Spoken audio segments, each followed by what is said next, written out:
Tony Lovell, author of Bedbug's Writing Volume 1, and today we're talking about my new book, It's a little book of recipes that I'm putting out. These recipes are things that I like to make for get-togethers and parties, holidays, and everyone always seems to enjoy them. So much so that I have now become the person who brings the desserts. Now, I'm not complaining, I love making desserts, but this is something I love to do, and everyone always says how great it is. Oh, this is amazing. I can't believe there's that much sugar in this. So I decided to put it out. If you like them so much, make them yourself. Now that doesn't mean I'm not gonna bring it anymore. So you got this, right? Okay, so we're making today my delicious, famous honey peanut butter cookies. And they're soft and they're just chewy, full of peanut butter. But the real secret to this is the honey that I put in there. Now, you can modify this however you want, but a quarter cup of honey seems to go exactly perfect. I've done a little bit more than that and it tends to overpower the peanut butter, so be careful. Now, my secret is that I use the honey, but I use orange blossom or clover honey. I haven't tried other ones yet, so if you have a different honey out there that you like to use, let me know in the comments below and we'll see how it works. Alright, so let's get our ingredients together. What all are you going to need? You will need 1 stick of butter, 2 cups peanut butter, 3/4 cup brown sugar, a 1/4 cup of honey, 1 large egg, 1 tablespoon vanilla, a 1/2 teaspoon of salt, 1 teaspoon baking soda, and 1.5 cups all-purpose flour.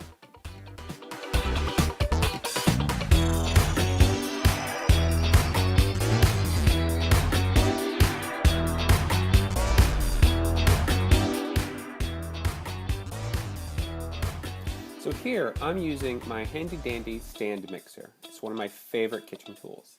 And first, we're going to drop the butter into the bowl. Now, I set the speed on low and let it go for about a minute or so to get it really nice and creamy.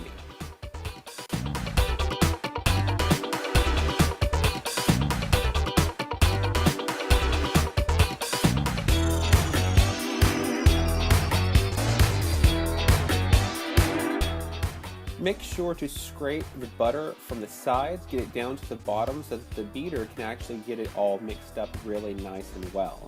I do this a couple of times throughout the entire recipe, so you're going to notice that I do this not only with the butter, but after I put the peanut butter in, and after everything, almost everything is in before the flour.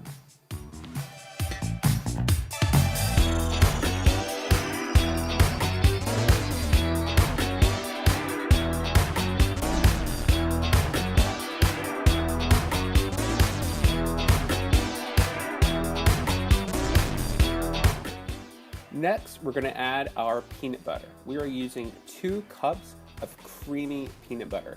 Now, one of my favorite peanut butters is actually Smucker's natural peanut butter, the kind where they have the solid bit in the bottom and the oil on top, and you have to mix it in. The problem is that I never seem to mix it properly enough, and so it seems to add a lot more oil. So here, we're just using regular creamy peanut butter.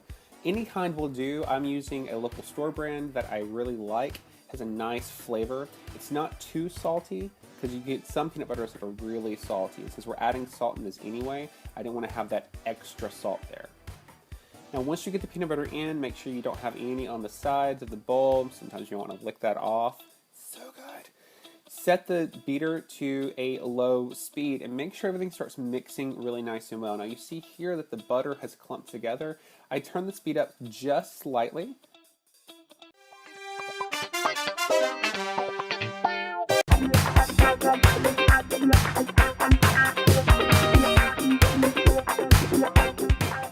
And then we're going to scrape the bowl again to make sure that everything gets pushed to the bottom, pulled up from the bottom as well, mixed up nicely. Make sure everything is mixed together.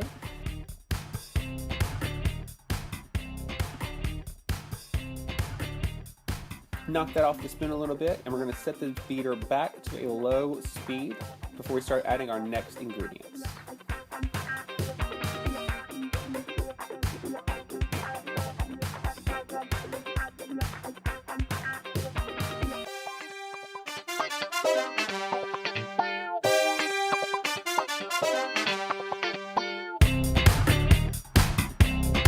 Now we're going to add our tablespoon of vanilla extract. I use pure vanilla extract. Don't need to use the imitation stuff. We have half a teaspoon of just regular table salt, 1 teaspoon of baking soda, and our 1/4 cup of honey. Let's watch that drizzle on there. Look how gorgeous that is.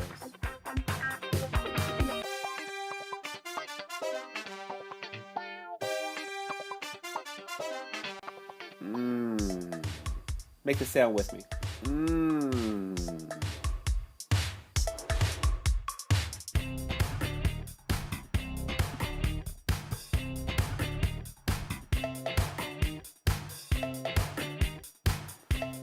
We're going to set our speed back to a low setting and let all these ingredients marry one another inside this bowl of deliciousness.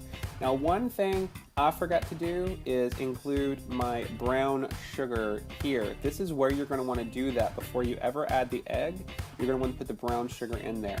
I made a mistake, but mistakes are okay. That's how wonderful life is. We can make mistakes. So don't be afraid to make a mistake. Now, once you put your egg in there, you're going to want to have it on a low setting like I just did. You don't want to over mix the egg because it could make your cookies come out dense. You don't want that. You don't want that kind of texture in there. So again, make sure you scrape the sides down. We want to have everything mixed together nice. You don't want to have any clumps of any ingredients in there because that just isn't going to taste good. You're going to bite into a cookie and have this big taste of salt or big taste of honey. And it kind of takes away from the gorgeousness of these cookies. So here we're putting in the brown sugar. Again, we're putting it in a little late, but that's totally okay. We're going to use a 2/3 cup of light brown sugar here. And we're going to get that mixed together completely. We just want to get it all combined.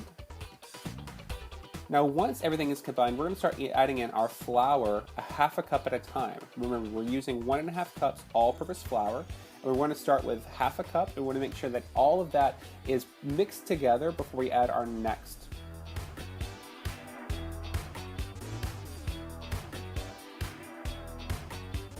Here comes our second 1/2 cup. I'm going to turn the speed up just a bit, get it to a medium setting to make sure we get everything mixed in there. As the ingredients start coming in, everything becomes more thick, becomes, well, thicker. That's when you want to turn up the speed, that way it incorporates better. If you don't, your beater could get slowed down and it won't mix quite as well. So in goes our last 1/2 cup of flour. Look how gorgeous that is. Everything all mixed together. And there you have it. Everything is mixed and ready to go.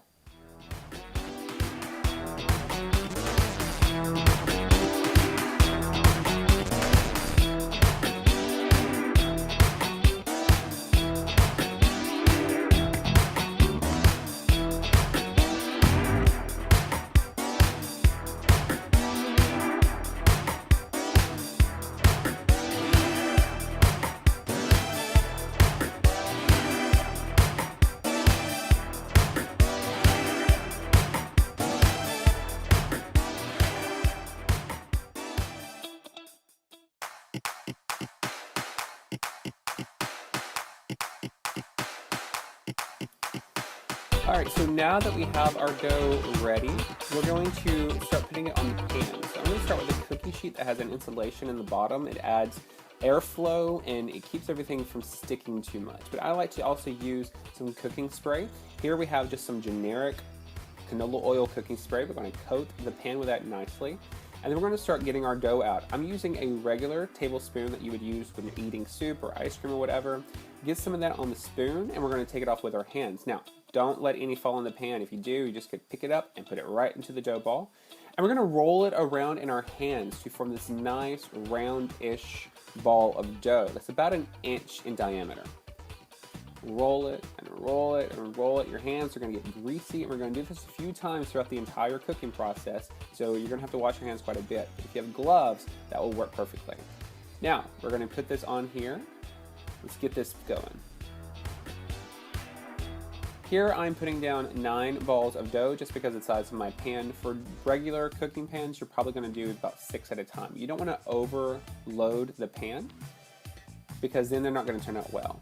And then we're going to make crisscross patterns with our fork, just pressing gently. Flatten them out just so. And there you have it. Our cookies are ready for the oven. Mmm.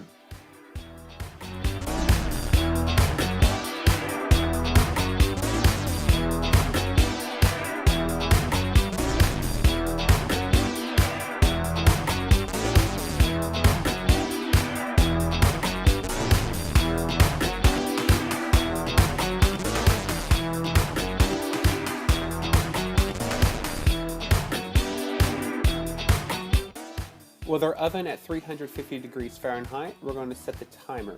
I want to cook the cookies for about 10 minutes total. Now this gets them to a soft consistency. If you want them a little more crisper on the outside, feel free to increase the time, but 10 minutes is the bare minimum for these.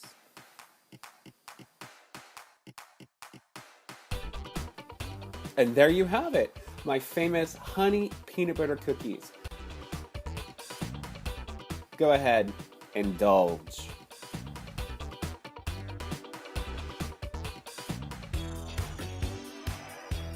Bon appetit!